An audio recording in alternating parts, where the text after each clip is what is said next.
Well, this is an update, ladies and gentlemen. It just keeps getting thicker.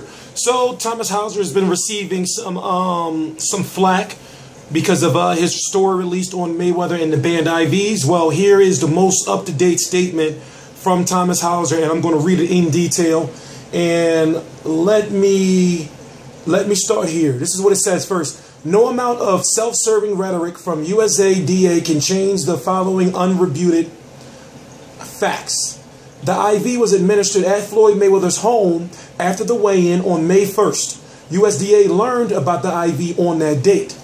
The 2015 WAD prohibited substances and method list states intravenous infusions and or injections of more than 50 milliliters per 6-hour period are prohibited except for those legitimately received in the course of hospital admissions, surgical procedures, or clinical investigations.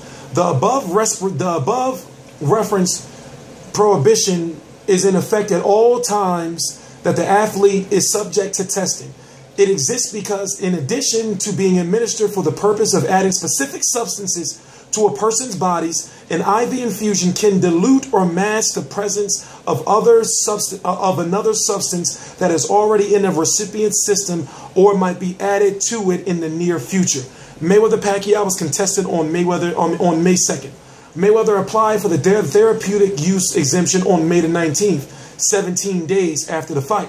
The USADA granted the therapeutic use exemption on May the 20th, 18 days after the fight.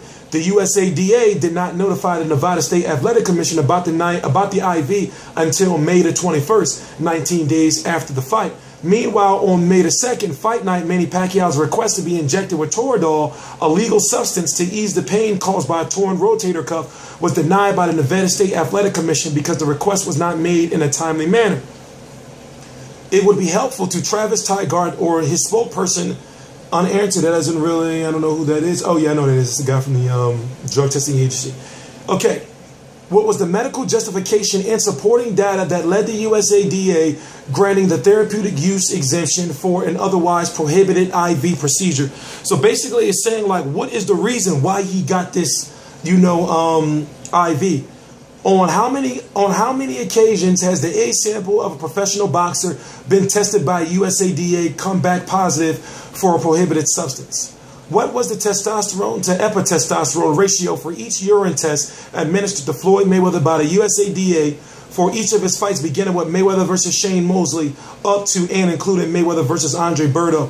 Does the USADA still maintain that it handled the Eric Morales matter correctly? And let's also look at the fact that Floyd Mayweather is fighting someone in Andre Berto who has failed the drug test in his past. So right now, it's looking like Thomas Hauser is really going in and really trying to, trying to get to the bottom of why was Floyd Mayweather given this IV, but yet there was so much, restriction on Manny Pacquiao not getting his needle, of a legal substance. But yet Floyd Mayweather was allowed to apply for was allowed to take this and then not notify or apply for an exemption until like days later, almost 3 weeks later. So that's the update as it stands right now. As more updates come out, I will be here on TstreeT Controversy. This is TstreeT Controversy Live.